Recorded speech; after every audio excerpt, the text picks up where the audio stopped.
এই পয়লা বৈশাখে আমাদের ছেলেরা আর আমাদের মেয়েরা এমন শাড়ি পরবে, সব ঢোল আর তবলা কালো, ঠিক না? আরো যদি বলেন ঠিক না ঠিক, দেখা যাবে একেবারে নায়িকার মতো। এইবার রাস্তা দিয়ে ঢোল তবলা পরা শাড়ি পরে যখন রাস্তা দিয়ে যাইবে, যুবকরা ওর পিছনে লাইন দিবে, ঠিক না? প্রিয় হাজির আমার, এই বৈশাখী মেলা তো আপনার জন্য না, আপনি মুসলমান আপনার জন্য না। আপনাকে ইতিহাস জানতে হবে, আপনাকে বুঝতে হবে আমাদের জাতির পিতার নাম কি। আর যদি বলেন আমাদের জাতির পিতাকে, আমাদের জাতির পিতার নাম কি বলেন? আল্লাহ বলছেন মিল্লাতা আবিকুম ইব্রাহিম হুয়া সাম্মাকুমুল মুসলিমিন। আমাদের পিতামাতারা আমাদের নাম রেখেছেন, ঠিক না? তাহলে আমরা যে মুসলমান, আমাদের নাম রেখেছেন আমাদের পিতা, নাম কি? ইব্রাহিম আলাইহিস সালাম। কিন্তু আপনি ইব্রাহিম আলাইহিস সালামকে বাদ দিয়ে যদি অন্য কোন ব্যক্তিকে আপনি জাতির পিতা বলেন, আল্লাহর কসম করে বলি আপনি বেঈমান হয়ে গেছেন, আপনার ঈমান নাই, ঈমান নাই, ঈমান নাই বলেন, ঠিক না? এই জাতির পিতা যখন ইসলামের দাওয়াত দিলেন, আল্লাহর জমিনে আল্লাহর দ্বীন কায়েমের জন্য যখন চেষ্টা করলেন, নমরুদের সহ্য হয় নাই। যেমন আজও আল্লাহর জমিনে আল্লাহর দ্বীন কায়েমের চেষ্টা করলেন, আবু জাহেলের উত্তরসূরিরা সহ্য করতে পারে না, আবু লাহাবের উত্তরসূরিরা সহ্য করতে পারে না।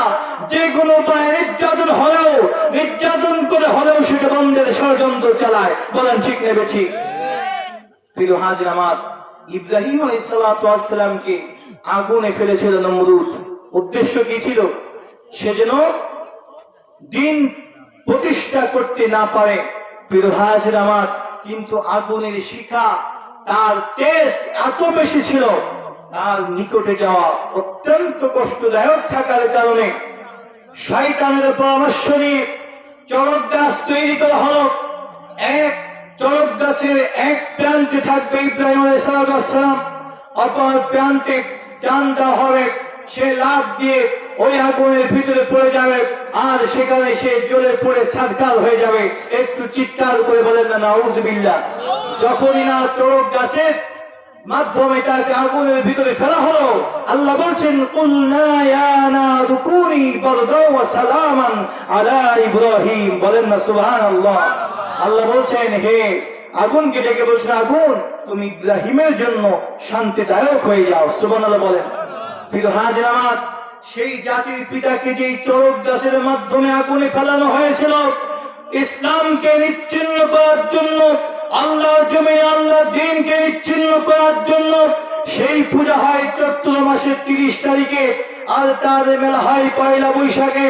এবারে বলেন তো মুসলমান, যেই জাতির পিতাকে এই চড়ক গাছের মাধ্যমে দুনিয়া থেকে নিচ্ছিন্ন করার ষড়যন্ত্র করা হলো, সেই চড়ক পূজার মেলায় কোন মুসলমান কি যেতে পারে? আর যদি বলেন যেতে পারে। সুতরাং যেই সমস্ত যুবক আর যুবতীরা এই পয়লা বৈশাখ উদযাপনের জন্য বাড়ি থেকে বের হবে, আল্লাহর কসম করে বলি একটা মুসলমান থাকতে পারবে না, পারবে না, পারবে না। এই জন্য আমাদেরকে সতর্ক থাকতে হবে, এই সমস্ত দিবস পালন থেকে বিরত থাকতে হবে।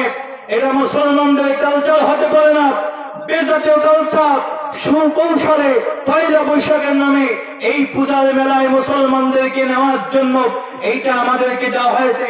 কিন্তু মনে রাখবেন, আল্লাহ রাসূল বলছেন মান তাশাব্বাহা বিকওমিন ফাহুয়া মিনহুম, যে ব্যক্তি বেজাতীয় কালচার গ্রহণ করবে আল্লাহ তাআলা ওই ব্যক্তিকে সেই জাতির অন্তর্ভুক্ত করে দিবেন, নাউযুবিল্লাহ বলেন। এই জন্য আমি বললাম যে আপনি মুসলমান থাকতে পারবেন না। আমার প্রিয় যুবক ভাইরা, এখানে যারা তোমরা রয়েছ, হাত জাগে বলতে হবে যে আগামী পরশুদিন পয়লা বৈশাখে আমরা যাব না, আর আমাদের পরিচিত যারা আছে তাদেরকেও যেতে দেবো না। এই ওয়াদা কি দেওয়া যায়? যুবক ভাইরা হাত উঠে বলতে হবে, ওয়াদা কি দেওয়া যায়? আল্লাহু তাকবীর, আল্লাহু তাকবীর। আল কোরআনের আলোক, আল হাদিসের আলোক, কোরআন আছে যেখানে, কোরআন নাই যেখানে, আল্লাহ কবুল করুক, বলে আল্লাহুম্মা আমিন।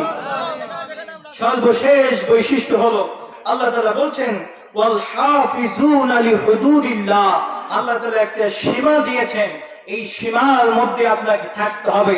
প্রিয় হাজির আমার, আপনাদের পাশে এই ষষ্ঠীতলা মাঠে ফুটবল খেলা হয়, একটা এরিয়া দেওয়া হয় কিনা?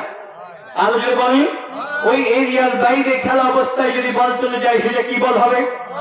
আউট বল হবে। আল্লাহ তাআলা আপনাকে একটা এরিয়া দিয়েছেন, সীমানা দিয়েছেন, মুমিনটা হবে সুসংবাদ প্রাপ্ত, ওই সীমানার মধ্যে থাকতে হবে।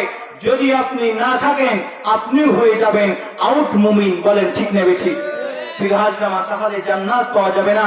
আসুন, যে কয়েকটি বৈশিষ্ট্যের কথা বললাম, আমরা এখানে যারা রয়েছি, মা বোনরা যারা আছেন, আল্লাহ তাআলা সকলকে যেন আমল করার তৌফিক দান করেন। বলি আল্লাহুম্মা আমিন।